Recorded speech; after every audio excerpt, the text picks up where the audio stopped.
My hopes could beat the skyscrapers. As high as they keep flying, there is no way to draw them back. But relentlessly, I'm trying. দেশের skyline ঢেকে রাখা গগনচুম্বী সব অট্টালিকাদের দিকে তাকিয়ে কল্পনা করতে পারেন মাত্র কয়েক শতাব্দী আগেও ভূমি ছেড়ে কয়েক ফুট উচ্চতায় গৃহ নির্মাণ বলতে গাছের ডালে বাসা বাঁধা বোঝাতো আমাদের পূর্বপুরুষরা। কিন্তু সেদিন যে পাল্টেছে এর প্রমাণ তো আমরাই। গত শতাব্দীর ৩০-এর দশকের দিকে এই চিত্রটা একটু আলাদা ছিল।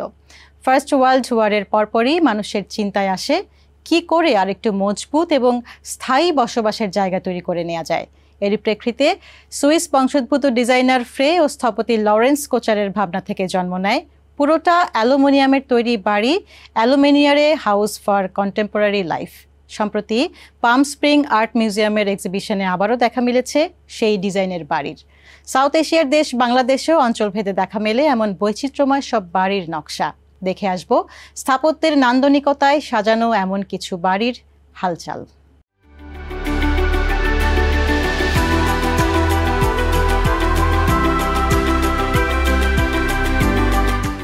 1931 সালে যখন প্রথমবারের মতো নিউ ইয়র্ক সিটিতে অ্যালুমিনিয়ামের বাড়ি প্রদর্শিত হয়, মাত্র কয়েকদিনেই তখন টক অব দ্য টাউন হয়ে উঠেছিল অ্যালুমিনিয়ার হাউস। তখনকার সময়ে চলমান স্থাপত্য আন্দোলনকে দারুণভাবে নাড়িয়ে দিয়েছিল নতুন এই বাড়ির নকশা। নতুন এই হাউসের ডিজাইনাররা রাতারাতি খ্যাতি পেয়ে যান আন্তর্জাতিক অঙ্গনে।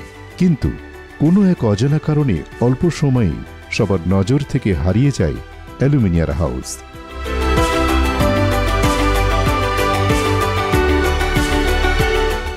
কিন্তু কেন? বলা হয় অ্যালুমিনিয়ামের উচ্চমূল্য কিংবা নতুন এই ডিজাইনের সঙ্গে মানিয়ে নেয়ার ভীতি থেকেই জনপ্রিয়তা পায়নি অ্যালুমিনিয়ার হাউস। কিন্তু আছে ভিন্ন মত। কারো কারো ধারণা প্রচারের অভাবই মূলত দায়ী অ্যালুমিনিয়ার হাউসের জনপ্রিয়তা না পাওয়ার পেছনে।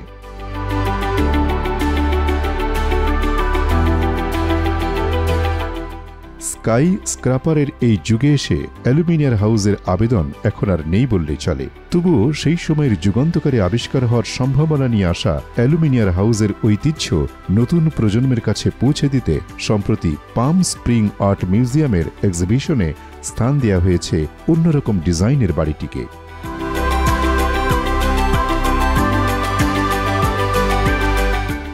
সাউথ এশিয়ার দেশ বাংলাদেশের ভৌগোলিক অবস্থানের কারণে ভিন্নতা আছে বাড়ির নির্মাণশৈলীতেও। যদিও এখন দেশটির প্রায় সবখানেই দেখা মেলে কংক্রিটের নির্মিত আধুনিক সব বাড়ির, তবে বাংলাদেশের উত্তরাঞ্চলে এখনও দেখা মেলে সম্পূর্ণ মাটি দিয়ে তৈরি বাড়ি।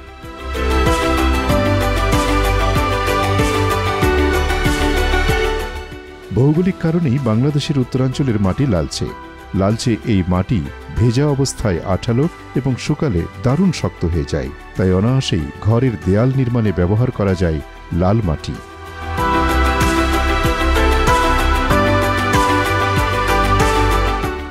মাটির তৈরি এসব ঘরের ডিজাইনও নান্দনিক। মাটি দিয়ে ঘরের দেয়াল তৈরি হলেও বর্ষাকালের বৃষ্টির কথা মাথায় রেখে এসব ঘরের চালা করা হয় টিন দিয়ে। মাটির এইসব ঘর দোতলাও হয়, সেক্ষেত্রে পাটাতন হিসেবে প্রথম তলায় ব্যবহার করা হয় কাঠ।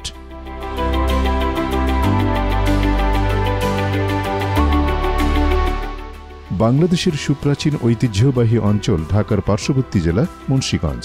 রাজা বিক্রম সিংহের রাজধানী হওয়ায় তার নামানুসারে এই অঞ্চলটির নামকরণ করা হয়েছিল বিক্রমপুর। দেশের মধ্যাঞ্চলে অবস্থান হলেও তুলনামূলক নিচু অঞ্চল হওয়ায় প্রায়শই বন্যার কবলে পড়ে অঞ্চলটি। প্রকৃতির এমন আচরণের কারণে প্রাচীনকাল থেকেই এখানকার বাড়িগুলোর নির্মাণশৈলী একটু আলাদা।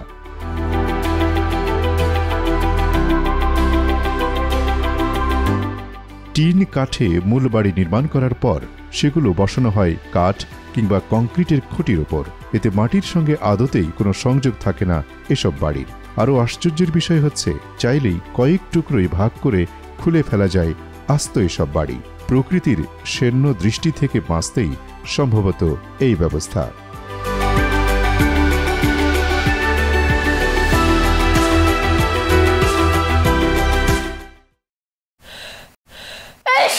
Because people sneeze.